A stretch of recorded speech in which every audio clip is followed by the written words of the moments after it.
Welcome to Networking RX, a podcast devoted to helping business professionals like you enhance your networking skills in order to become more proficient giving and receiving quality business referrals and improving the overall quality of your life and the lives of those around you.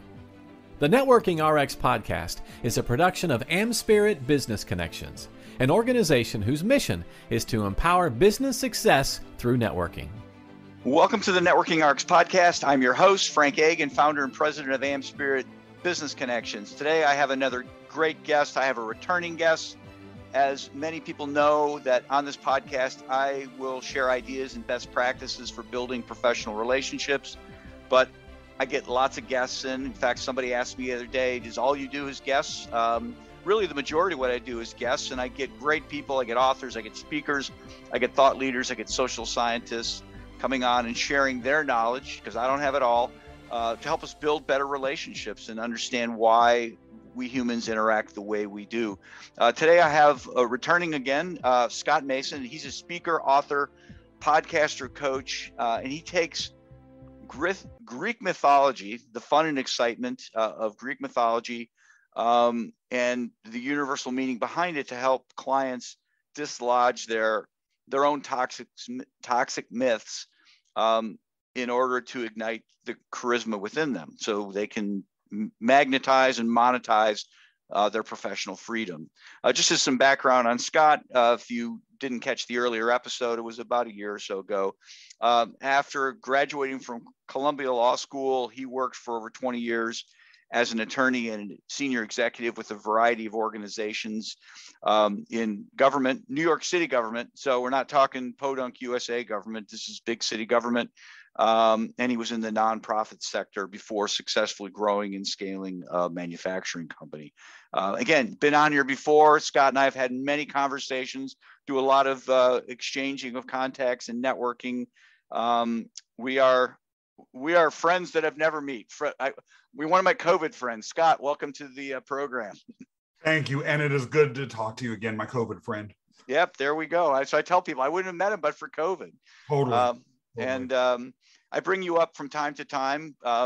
When things happen, I like to piece back in time, right? It's like, okay, Brian Bashan, Sajal Thacker, Scott Mason, Kimberly Rice. It's just kind of, it all goes back to, she's kind of like it's like the Kimberly Rice tree.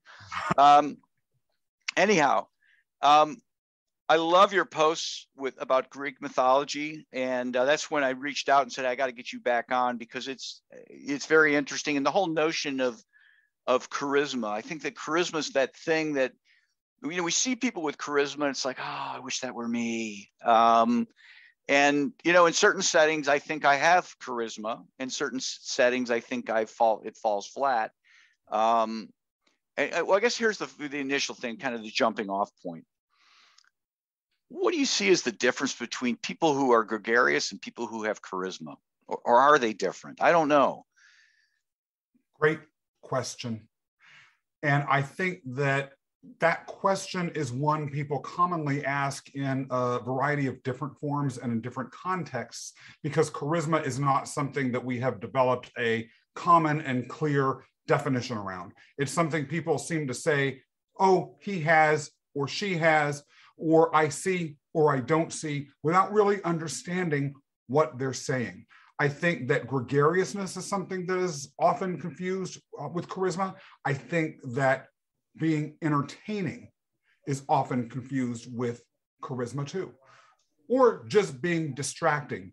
They are similar to some extent, they overlap, but they're not the same. And I will add, particularly with regards to the point concerning gregariousness, actually, many gregarious people are not charismatic. They may be chatty and they may be all over the place, but that's not necessarily charisma, for reasons I'm sure we'll talk about as this episode goes on. Whereas many people that are extraordinarily introverted or quiet can have a profound, extraordinarily impactful type of charisma once they understand it and own it. Well, I mean, do tell. I mean, that's just, I think at times I've been guilty of just saying, okay, yeah, great comment.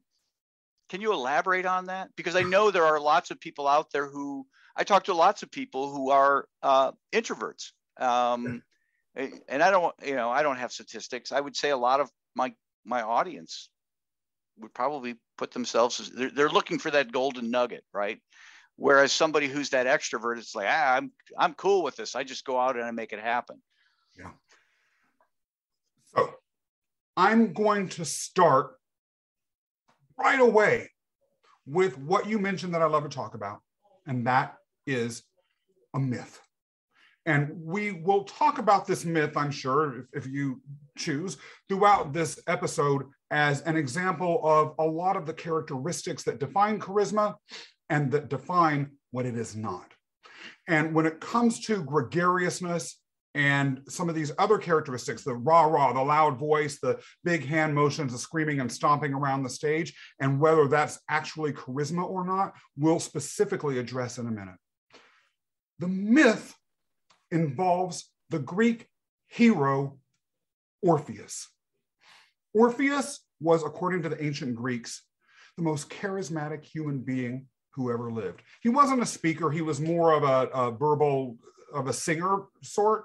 But for our purposes, he had the ability to mesmerize crowds, gods, all sorts of beings beyond what most of us can even imagine. And as a matter of fact, after he died, there was a shrine that was built to him on one of the Greek islands. It might have been Lesbos, but I'm not 100% sure about that, that was visited by people seeking charisma from as far away as India. This was in ancient times. So he was a big deal. Orpheus, a little known fact about him, was that he went on a trip with at least 49 other Greek heroes to obtain this mysterious talisman called the Golden Fleece. The trip to get the Golden Fleece was led by another hero named Jason, and they all went together on a ship called the Argo. And among the heroes that were on this ship were people like Hercules. When Orpheus was on this ship, he met and fell in love with one of the other Argonauts. And he would sing and play all sorts of songs to this individual.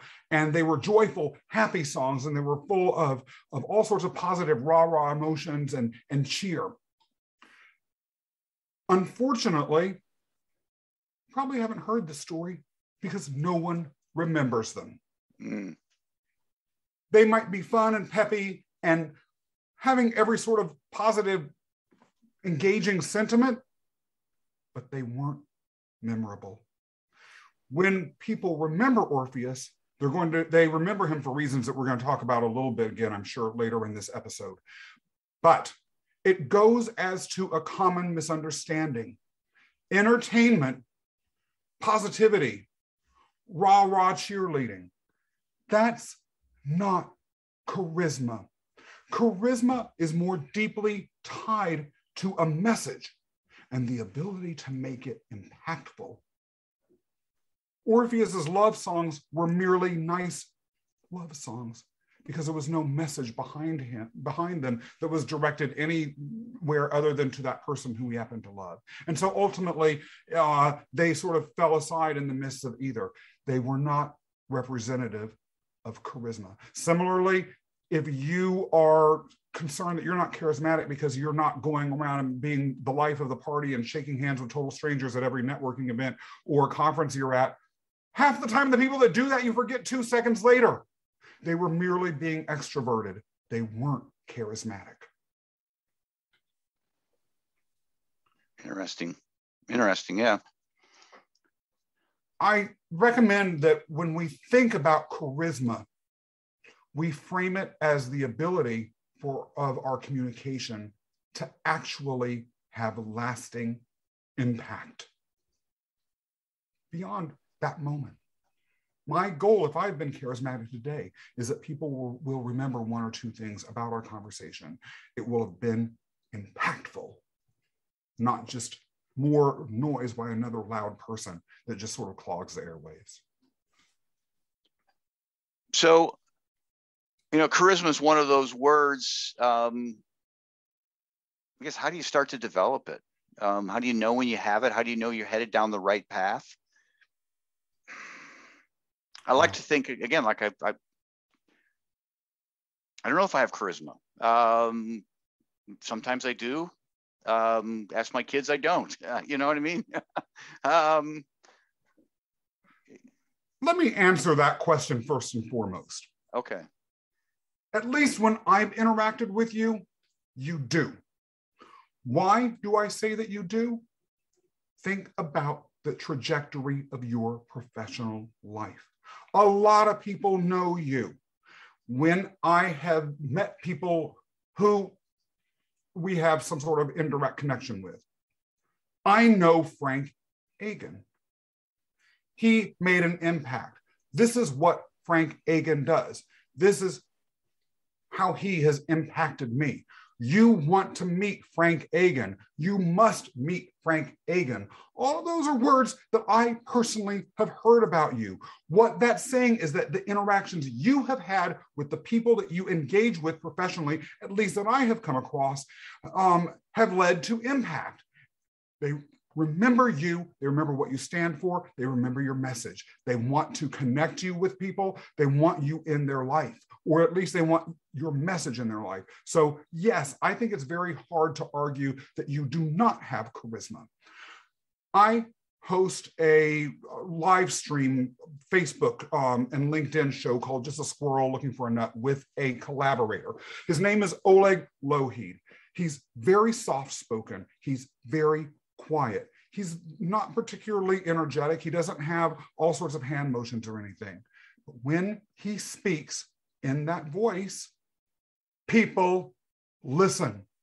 When they have an interaction with him, their mind is blowing afterwards. They do not forget what he has to say. They understand what he stands for. That's charisma. Do you have it or not? Something also embedded in what you just said. I will argue that every last person has it within themselves. They may not have uncovered it, but it's there. And again, the story of Orpheus actually was told and retold and shared and passed on for hundreds upon hundreds of years because of a fundamental point to that effect that it makes. Orpheus was the son of an ordinary, plain Jane river god somewhere in Greece. Not anyone whose name anyone remembers. And that river god married one of the 9 muses. And her name literally meant brilliance. From the connection of brilliance to the ordinary came the most charismatic human being who has ever lived, whose story was so impactful that artists, poets, singers, movie makers talk about it to this day. The connection of the ordinary with the brilliant was a symbolic statement about the possibility for the emergence of charisma within everyone. There is a process for beginning to figure out what your internal charisma might be and how it might manifest itself, and then how to do so, and then make sure that you are sustaining it and building upon it. But it is within all of us. All of us have a purpose. All of us have a meaning. If we want to have an impact, we can find it within ourselves. What's the jumping off point then for figuring out those things? The first thing you want to do is make sure that you have some understanding of the mission that is behind the communication that you're seeking to engage in at any point in time. Now, it doesn't have to be anything fancy. Mm-hmm. For instance, my mission in stepping into this podcast is illustrating exactly what charisma is, explaining how people can find it within themselves, hopefully in a way that's memorable and impactful.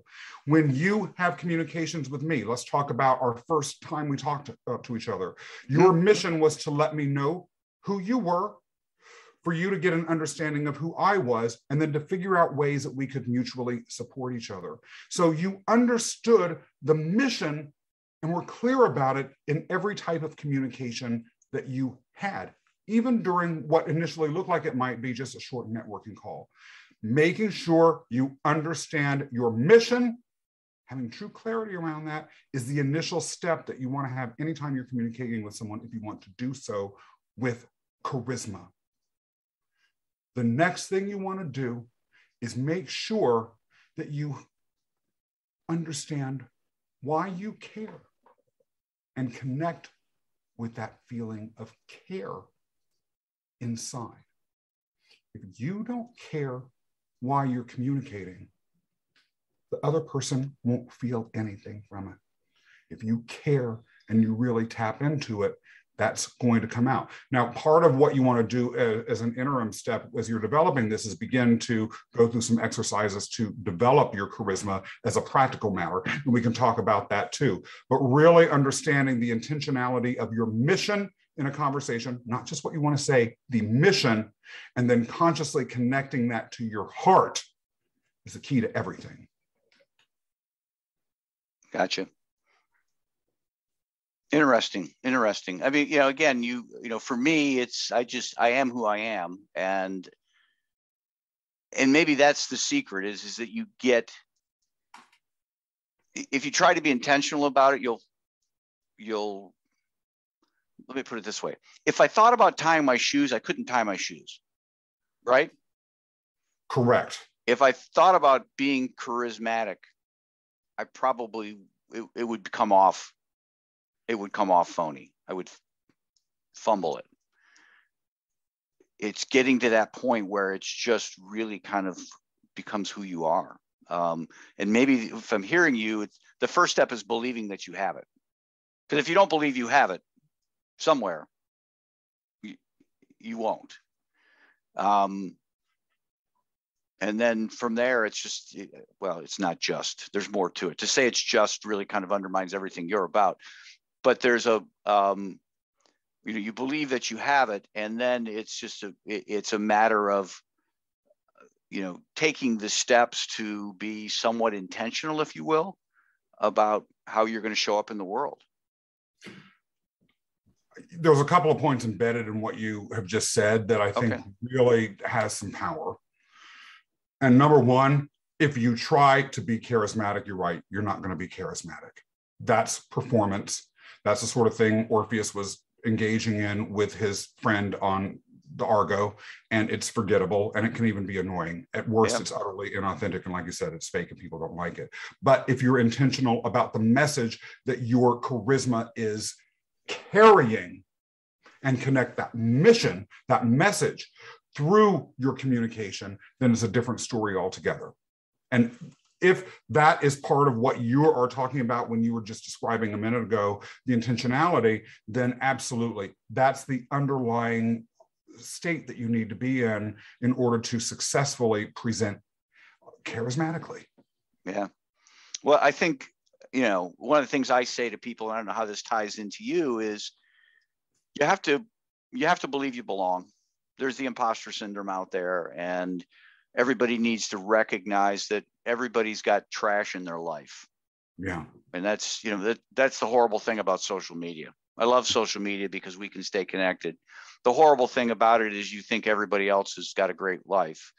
And yours, I don't say mine's bad, but it's, my life's not their life, Wow, that's really neat. Wow, that's really neat. And I tell people with social media, you're always seeing the highs and you're seeing the lows. You're not seeing the things in between, the ho-hum days. Getting this back to charisma, it's just, I'm having trouble making the point, I guess. It's harder than you think, right? It's harder than you think. But I know I was going with the imposter syndrome is that, you have to believe that you belong. You have to believe that you have that something. And it's easy to look on social media and say, okay, they have something. I don't have that. But we need to stop and remember that social media post, where we think that they're charismatic and they have something we don't, is something that they have labored over and pined upon for 72 hours before they put it out there, right? It's very artificial. Whereas ultimately charisma, true charisma needs to be something that you can draw upon at any point. Is that making sense? It's totally making sense. And it's going as to another profound point about charisma, which is that in order to really have a mission that you get behind and to really be able to express emotionally what that mission is, it's important to have and continue to develop the capacity to engage with one's full emotional palette, which is what occurs off screen. I worked with someone who had for many years been homeless. When she was a teenager, before she had her high school degree, she was in an abusive relationship. She had a number of children. And before she knew it, she was living in a homeless shelter. And the way I got to know her was actually the result of a series of steps that she took that were so inspiring, it would make anyone's jaw drop. As she was living in this homeless shelter, she eventually worked to get her GED. Then she was motivated by her success in doing that and got a college degree. And then after that, she got a law degree. And I knew her as an attorney who was working with homeless people. And she ultimately became an administrative law judge that made important decisions, life or death decisions, about the access that homeless people might have to the shelter system. So that is a phenomenal coming from nothing against the odds story into someone who is living a life that is extraordinarily successful by anyone's set of circumstances. When she would talk about her story, she would talk about it in this factual, dry, this is what I did sort of way, very matter of fact, not very charismatic. And when I was talking to her about her presentation style, I said something to her that was very graphic in its imagery, but I wanted to get the point across in a way that she would never forget. I told her, when you're standing in front of people talking about being homeless, don't just sit up there and tell us the facts. What you need to do is get a long knife.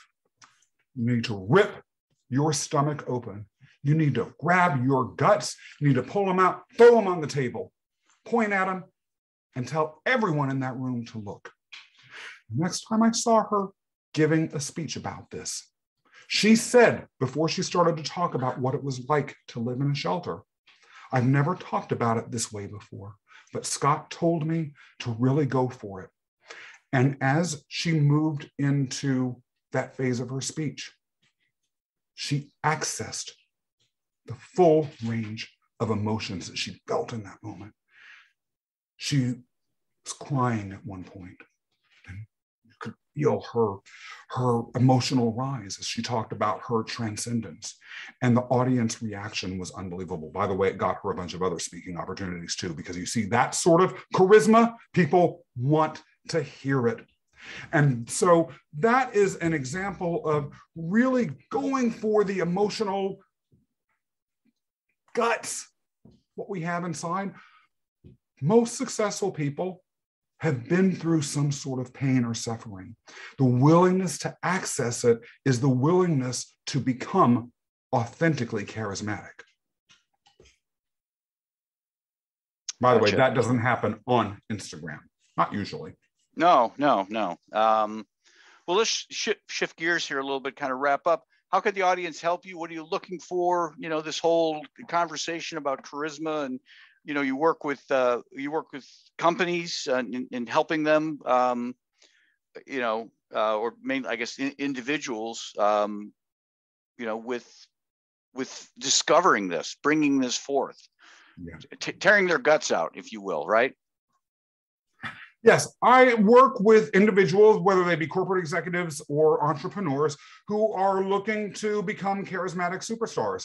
They may be looking for a different, more purposeful business direction or career path. They may be looking to, if they're in a large organization, explore entrepreneurialism, or they may be, if they are entrepreneurs, looking to successfully be out there promoting their business or promoting their product or service.